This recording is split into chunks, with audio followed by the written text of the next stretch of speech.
Épisode 24. Principe indéracinable. Rama Samura, ma brand new film, President to Sénégal.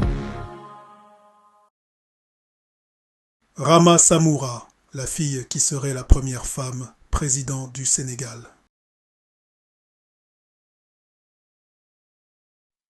Dans l'épisode qui suit, à l'Assemblée nationale, la majeure partie des députés interviennent pour soutenir M. Farah Condé, Rama et leurs camarades.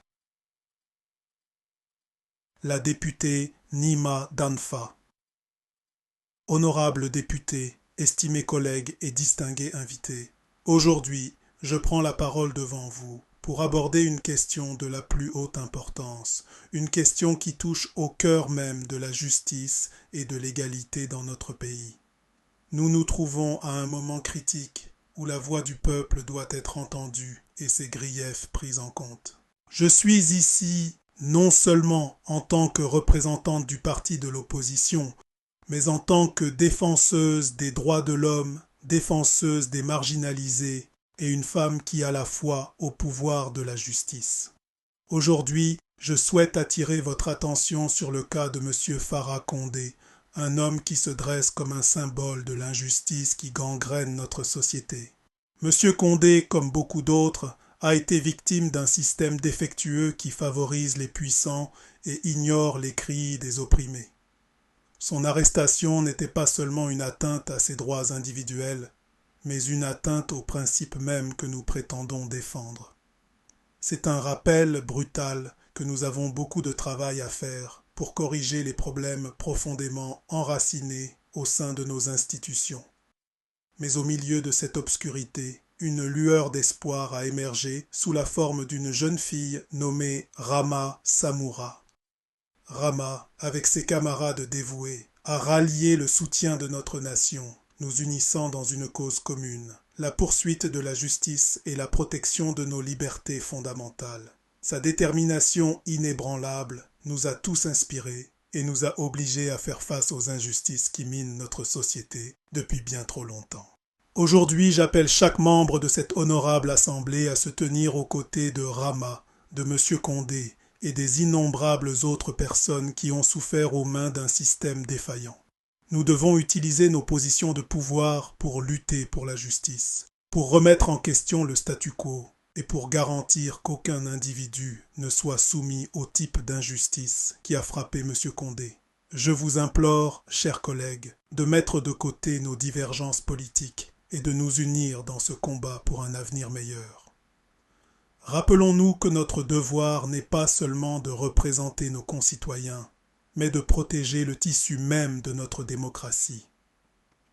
Ensemble, nous pouvons démanteler les barrières de l'oppression et construire une société où la justice règne en maître. Ne nous laissons pas influencer par l'attrait du pouvoir ou la peur des représailles.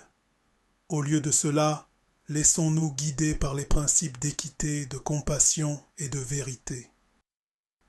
En terminant, je cite le grand Nelson Mandela qui a dit « Le vrai caractère d'une société se révèle dans la façon dont elle traite ses membres les plus vulnérables.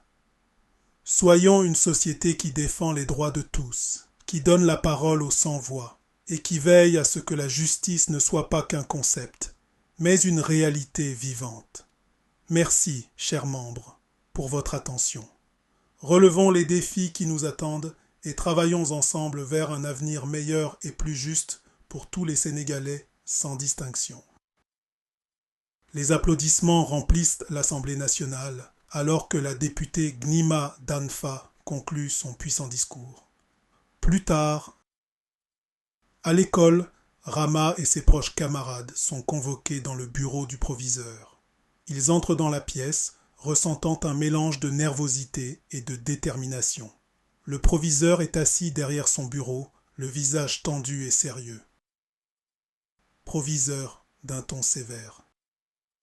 Veuillez tous vous asseoir, s'il vous plaît. Rama, Juliette, Yacine et les autres prennent place, les yeux fixés sur le proviseur. Proviseur, s'éclaircissant la gorge. J'ai ici une lettre du ministère de l'Éducation qui déclare que vos actions et votre comportement ont été considérés comme de la mauvaise conduite et sont en violation du code de conduite de l'école. Rama. Monsieur le proviseur, pouvez-vous nous dire plus spécifiquement la mauvaise conduite dont vous parlez? Proviseur, gêné et nerveux. Rama, ceci n'est pas le point. J'ai reçu des instructions spéciales du ministre de l'Éducation, et il est de mon devoir de les appliquer strictement en ma qualité de proviseur de ce lycée, vous comprenez? Rama, ferme. Eh bien, monsieur le proviseur, cette mauvaise conduite est que mes vaillants camarades et moi avons osé défendre la justice et soutenir la libération de monsieur Farah Condé. Nous pensons qu'il est de notre droit et devoir d'exprimer nos opinions et de défendre ce qui est juste. Et si cela est une mauvaise conduite, mes camarades et moi en sommes très fiers. Monsieur le proviseur, vous devriez nous soutenir, au lieu de vous ranger du côté de l'injustice. Proviseur, soupir. Je comprends vos intentions, Rama, mais le ministère considère vos actions comme perturbatrices et irrespectueuses envers les décisions du gouvernement. Et mon poste de proviseur peut être compromis si je ne me conforme pas. Juliette, passionnée. Mais monsieur, nous exerçons seulement notre droit à la liberté d'expression.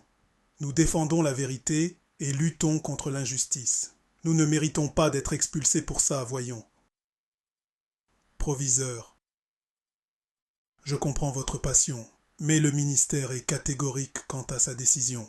Ils ont ordonné votre renvoi de l'école avec effet immédiat. Rama, avec un mélange d'émotions. Alors, vous nous dites que nous sommes punis pour avoir dénoncé l'injustice, pour défendre ce en quoi nous croyons. Proviseur, soupire à nouveau. J'en ai bien peur, Rama. Cette décision vient des autorités supérieures et je ne peux pas faire grand-chose pour la changer. Yacine, en colère. Ce n'est pas juste. Nous nous battons juste pour ce qui est une cause noble et juste. Proviseur. Je sais que cela peut ne pas sembler juste, mais j'ai les mains liées dans cette affaire.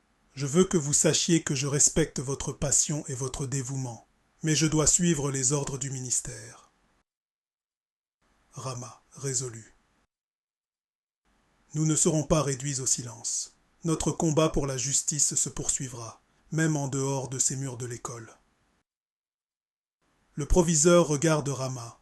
Son expression s'adoucit légèrement. Je crois en ta détermination, Rama, mais s'il vous plaît, soyez prudente. Le gouvernement ne prend pas vos actions à la légère, et je m'inquiète pour votre sécurité. Rama, avec détermination. Nous ne reculerons pas, monsieur. Nous connaissons les risques, mais nous ne pouvons pas rester les bras croisés pendant que l'injustice règne au Sénégal.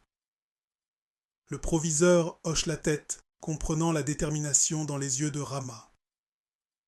Proviseur.